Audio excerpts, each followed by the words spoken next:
Assalamualaikum. I'm your chemistry teacher from Real Scholars College School and College. आज का जो topic है ये आइसोटॉप्स है. आइसोटॉप्स जो होते हैं उनका हम नॉर्मली कहते हैं कि ये एक एलिमेंट के होते हैं, एक ही एलिमेंट के होते हैं जिनके न्यूक्लियाई में सेम नंबर ऑफ प्रोटॉन्स होते हैं, लेकिन इनका जो मास नंबर है वो डिफरेंट होता है. अब वो मास नंबर डिफरेंट किस लिए होता है? मास नंबर डिफर करता है due to the number of neutrons, क्योंकि ये एक ही एलिमेंट के मेंबर्स होते हैं और इस वजह से इनका जो सिर्फ चेंज आता है या इनमें सिर्फ जो डिफरेंस आता है नंबर ऑफ़ न्यूट्रॉन्स की वजह से आता है.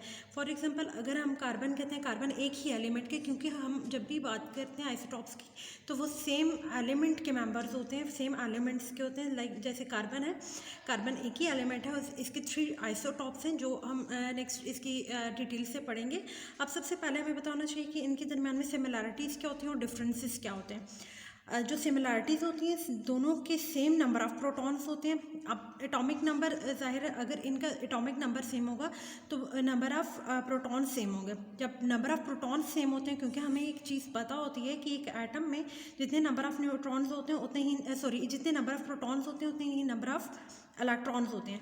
तो जितने इलेक्ट्रॉन्स होंगे उतने ही प्रोटॉन्स होंगे. सिर्फ जो डिफरेंस आएगा यहाँ पे, जैसे डिफरेंस आता है नंबर ऑफ़ न्यूट्रॉन्स की वजह से, नंबर ऑफ़ न्यूट्रॉन्स की वजह से यहाँ पर डिफरेंस आ जाता है, क्योंकि इसका एटॉमिक मास, जैसे अब यहाँ पर हम कह रहे हैं कि इनमें सिर्फ डिफरेंस आता है, इनके नंबर ऑफ़ प्रोटॉन सेम होते हैं, नंबर ऑफ़ इलेक्ट्रॉन सेम होते हैं, सिर्फ जो डिफरेंस आ रहा होता है due to number of mass number. And mass number किस वजह से चेंज होता है? नंबर ऑफ़ न्यूट्रॉन्स की वजह से चेंज होता है. जबकि हम सिमिलैरिटीज़ में दूसरा अगर देखते हैं कि दोनों के सेम एटॉमिक नंबर होते हैं. एटॉमिक नंबर वही कि एटॉमिक नंबर से हमें पता चलता है इसके अंदर प्रोटॉन्स कितने और इसमें इलेक्ट्रॉन्स, क्योंकि जब जितने नंबर ऑफ़ प्रोटॉन्स होंगे उतने ही नंबर ऑफ़ इलेक्ट्रॉन्स होते हैं. अब फॉर एग्जांपल हम अगर बात करते हैं कि यहाँ पे हम हाइड्रोजन के आइसोटॉप्स की बात करते हैं. अब हाइड्रोजन के भी 3 आइसोटॉप्स हैं. अब फर्स्ट पे अगर हम कहते हैं कि हाइड्रोजन 1 1, अब यहाँ पे अगर हम हाइड्रोजन के 1 1 ले रहे हैं, इसका मतलब है इट इज़ प्रोटियम. इसको नॉर्मली अगर हम कहें तो इसे हम प्रोटियम कहते हैं. प्रोटियम में अगर हम ये सबसे ऊपर जो हम लिख रहे होते हैं ये इसका एटॉमिक नंबर लिखते हैं और यहाँ पर इसका एटॉमिक मास लिखा जाता है. अब यहाँ पे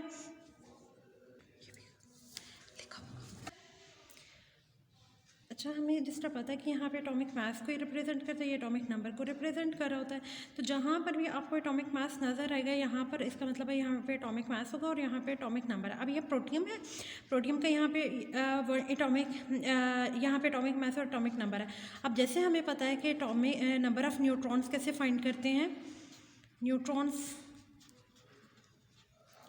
नंबर ऑफ़ न्यूट्रॉन्स हम फाइंड करते हैं mass number minus atomic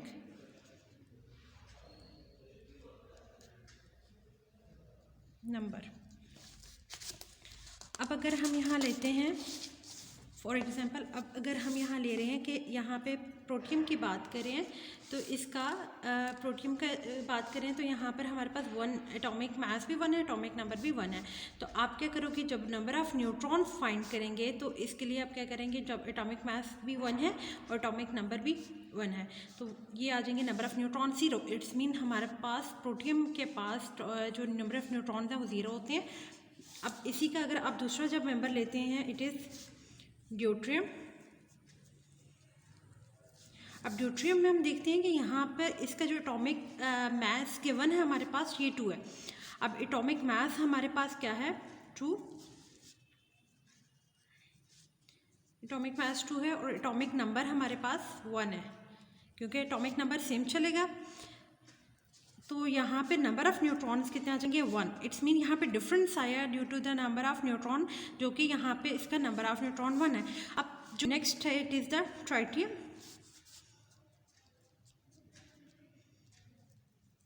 tritium में भी atomic mass, atomic number 1, it is 3 - 1, तो ट्राइटियम में आ जाएगा 2. तो ट्राइटियम में नंबर ऑफ़ न्यूट्रॉन 2 हो जाएंगे। अब इसी तरह इनके पास डिफरेंस आता। अब हमें पता है कि कुछ जो आइसोटॉप्स होते हैं वो नेचुरली अकरिंग होते हैं और कुछ रेडियो एक्टिव होते हैं। रेडियो एक्टिव क्योंकि सबमिट कर रहे होते हैं इस वजह से अनस्टेबल होते हैं, ये नेचुरली अकरिंग नहीं होते। अब जैसे हम यहाँ पे बात करते हैं ट्राइटियम की, ट्राइटियम नेचुरली अकरिंग नहीं है इस वजह से क्योंकि ये रेडियो एक्टिव एलिमेंट है, हर वक्त रेडिएशन सबमिट करता है, तो इसलिए ये नेचुरली अकरिंग नहीं है। जबकि हम जो प्रोटियम की बात करते हैं, जैसे ये हमारे पास प्रोटियम है।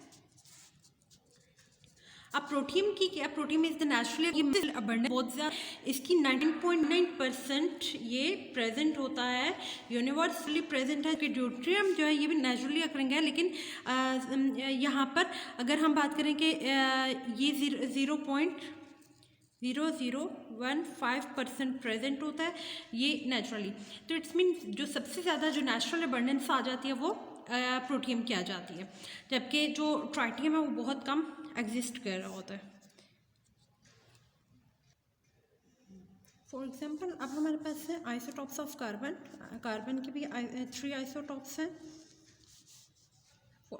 Carbon 12, carbon 13 and carbon 14। अब इसमें जैसे कार्बन 12 एंड 6 ये रिप्रेजेंट कर रहा है, ये हमारे पास रिप्रेजेंट कर रहा है इसका एटॉमिक नंबर, ये और ये इसका मास नंबर, एटॉमिक, ये एटॉमिक मास। अब सबका एटॉमिक नंबर सेम है, मीन आइसोटॉप्स हैं, इनके एटॉमिक नंबर सेम है, जस्ट डिफरेंस आ रहा है एटॉमिक मास की वजह से आ रहा है यहाँ पे। अब अगर हम फर्स्ट लेते हैं कार्बन 12 लेते हैं, तो इसका जो एटॉमिक नंबर है it's mean number of protons भी यहाँ पर, प्रोटॉन्स कितने होंगे, नंबर ऑफ प्रोटॉन्स भी यहाँ पर कितने होंगे, 6 होंगे, नंबर ऑफ प्रोटॉन 6 होंगे। एंड इसी की अगर हम बात करें तो नंबर ऑफ इलेक्ट्रॉन भी 6 होंगे, ये भी 6 होंगे। अब अगर हम नंबर ऑफ न्यूट्रॉन्स फाइंड करते हैं तो न्यूट्रॉन्स के लिए क्या जो फॉर्मूला होता है, atomic mass minus atomic number. तो अब यहाँ पे एटॉमिक मास हमारे पास है 12 और एटॉमिक नंबर 6, तो ये हमारे पास इसके पास नंबर ऑफ न्यूट्रॉन 6 आ जाएंगे। अब अगर हम नेक्स्ट लेते हैं कार्बन 13, तो इसके प्रोटॉन्स जाहिर है सबके सेम है, प्रोटॉन्स 6 है, तो इलेक्ट्रॉन्स भी 6 होंगे। एंड जो डिफरेंस आएगा नंबर ऑफ न्यूट्रॉन्स की बेस पर आएगा, तो ये आ जाएगा 13 minus 6 which is the 7।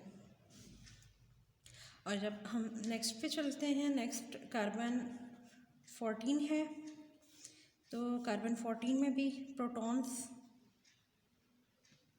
6, electrons 6, and जो डिफरेंस आएगा न्यूट्रॉन्स की वजह से आएगा, तो न्यूट्रॉन्स क्या है 14 माइनस 6, तो ये आ जाएंगे 8 न्यूट्रॉन्स। तो सब में जो डिफरेंस आ रहा है सिर्फ नंबर ऑफ न्यूट्रॉन्स की बेस पर आ रहा है। तो अब केमिस्ट्री में एक टर्म हमें पता होनी चाहिए कि जो इसकी केमिकल प्रॉपर्टीज़ होती हैं वो डिफरेंट नहीं होती, क्योंकि केमिकल प्रॉपर्टीज सारी सेम होंगी, क्योंकि केमिकल प्रॉपर्टीज़ डिपेंड कर रही होती हैं इनके एटॉमिक नंबर पर, क्योंकि जो भी रिएक्शंस में इन्वॉल्व हो रहे होते हैं वो इलेक्ट्रॉन्स पर केमिकल प्रॉपर्टीज़ डिपेंड करती हैं अपॉन एटॉमिक नंबर, क्योंकि जो एटॉमिक नंबर होता है वो ही केमिकल रिएक्शन में, क्योंकि इलेक्ट्रॉन्स इन्वॉल्व होते हैं, आउटरमोस्ट शेल के इलेक्ट्रॉन्स इन्वॉल्व होते हैं, तो आउटरमोस्ट शेल के इलेक्ट्रॉन्स ही उसकी केमिकल प्रॉपर्टीज़ डिफाइन कर रहे होते हैं, उसकी केमिकल प्रॉपर्टीज़ बता रहे होते हैं, एटॉमिक साइज वगैरह सब उस चीज़ पर डिपेंड कर रहा होता है, जो उसके नंबर ऑफ इलेक्ट्रॉन्स होते हैं मीन्स एटॉमिक नंबर पर डिपेंड कर रहे होते हैं। या तो क्लास आप लोगों की एक असाइनमेंट है कि आप लोगों ने जिस तरह भी ये सारा आपने पढ़ा है कि कौन से एटॉमिक नंबर होते हैं, कैसे एटॉमिक मैसेज के थ्रू आप डिफाइन करते हो कि कैसे ये आइसोटॉप्स हैं, किस तरह से ये डिफरेंट हैं, तो आपने क्लोरीन एंड यूरेनियम के आइसोटॉप्स फाइंड करने हैं और इसी तरह atomic number and atomic message find करके नंबर ऑफ न्यूट्रॉन्स को डिफाइन करना है। ओके, होप सो कि आप लोगों को ये समझ आ गई हो, तो थैंक यू क्लास।